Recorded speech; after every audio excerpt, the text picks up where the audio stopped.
नमस्कार। आज हमारे स्टूडियो में हमारे साथ हैं डॉक्टर राजेंद्र प्रताप सिंह जी, जिन्हें महाराष्ट्र हिंदी साहित्य अकादमी की तरफ से काका कालेलकर पुरस्कार प्रदान किया गया है और ये पुरस्कार जीवनी परक साहित्य के लेखन के लिए दिया जाता है। आपको बहुत बहुत बधाई और आपका बहुत बहुत स्वागत है। Thank you. राजेंद्र प्रताप जी, जैसा कि मैं देख पा रहा हूँ कि आप एक उद्योग से जुड़े हैं, यानी कि कहना चाहिए कि इंटरप्राइजर हैं, है ना, और आयुर्वेदा में आपका योग्यता है जी। तो उससे और साहित्य की तरफ का क्या रुझान रहा या उसकी यात्रा कैसे रही? उस बीच में साहित्य आपके साथ आता रहा? देखिए, साहित्य से मेरा पुराना संबंध है। मेरे उद्योग में जाने के पहले से मैं एक बड़े लेखक का असिस्टेंट हुआ करता था, जो बहुत बड़े पत्रकार थे, डॉक्टर महावीर अधिकारी। ओह! तो उनके साथ मैंने काफ़ी समय व्यतीत किया और उसके बाद मैं उद्योग में चला गया तो ये मौका नहीं मिला। पर ये किताब लिखने की प्रेरणा मुझे इसलिए मिली कि मैं 4 वर्ष तक शिरडी साई संस्थान का ट्रस्टी रहा। अच्छा। तो मुझे लगा कि साईं बाबा के बारे में बहुत सारी भ्रांतियां हैं, उनके बारे में बहुत जानकारी का अभाव है, उनके भक्तों की संख्या बढ़ती जा रही है, तो लोगों के मन में ये जिज्ञासा भी बढ़ रही है कि लोग उनके बारे में ज़्यादा जानें, उन्होंने किन बातों को समाज में लाने की कोशिश की, आध्यात्मिक पक्ष है उसका, जो दार्शनिक पक्ष है उसका।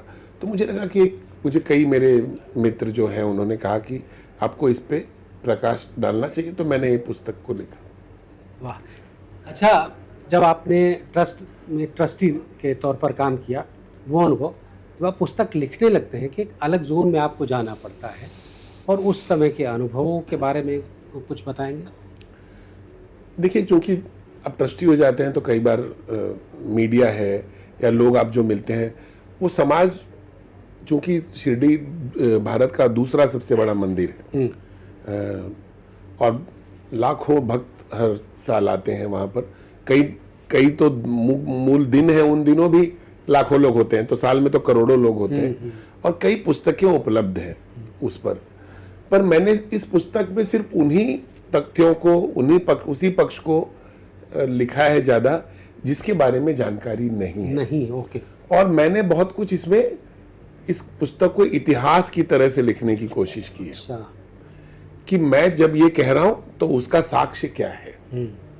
अच्छा। हाँ। तो मुझे ट्रस्टी होने का ये फायदा मिला कि बहुत सारी जानकारी, साक्ष्य जुटा सका, प्रामाणिकता। हाँ, बहुत जरूरी जी। तो मैंने वो सब मुझे लगा कि ये इतना समय मैं ट्रस्ट में रहा और उस ट्रस्ट की वजह से मुझे बहुत सारा सामाजिक कार्य करने का मौका मिला। लोगों को पता नहीं है कि मंदिर का ट्रस्ट होने के बाद भी शिरडी साई संस्थान कितनी ज्यादा सामाजिक कार्यों में संलिप्त है। तो उसमें भी मुझे कंट्रीब्यूट करने का मौका मिला, अपना सहयोग देने का। तो उससे मुझे ये प्रेरणा मिली कि वो पक्ष शिरडी साई संस्थान का भी और श्री साई बाबा का भी लोगों तक पहुंचे। तो जो जगह पर मैं नियुक्त था उसका जानकारी लेने में काफ़ी लाभ हुआ और चूंकि ये पक्ष मेरे जीवन में था, मैं हिंदी मीडियम से पढ़ा हूँ, मैं जिस स्कूल में पढ़ता था वहीं ट्रस्टी भी हूँ अभी।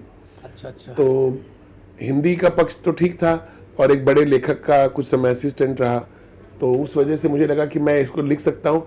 और मेरे बहुत सारे पत्रकार मित्र, एक मेरे मित्र हैं स्कूल के एडिटर संजय सिंह जी, उन्होंने मुझे कहा कि नहीं, आपको ये लिखना चाहिए। अच्छा। तो मैंने अपनी व्यस्तता से समय निकालकर उसको इंस्टॉलमेंट में लिखा और पुस्तक आपके सामने। बहुत बढ़िया। और ऐसे कार्य के लिए महाराष्ट्र हिंदी साहित्य अकादमी ने आपको पुरस्कृत किया, उसको भी बहुत बहुत मैं तो कहूँ बधाई। ऐसे काम, ऐसे लोग सामने आने चाहिए और जब साहित्य से जुड़ते हैं तो एक अलग सा परिवर्तन आता है ना, व्यक्ति के अंदर, और इसके लिए आपको बहुत बधाई। आप स्टूडियो में महाराष्ट्र राज्य हिंदी साहित्य अकादमी का बहुत बहुत धन्यवाद मैं करता हूँ कि उन्होंने मेरे इस छोटे से प्रयत्न को रिकॉग्नाइज किया। आप लोगों को भी बहुत बहुत धन्यवाद।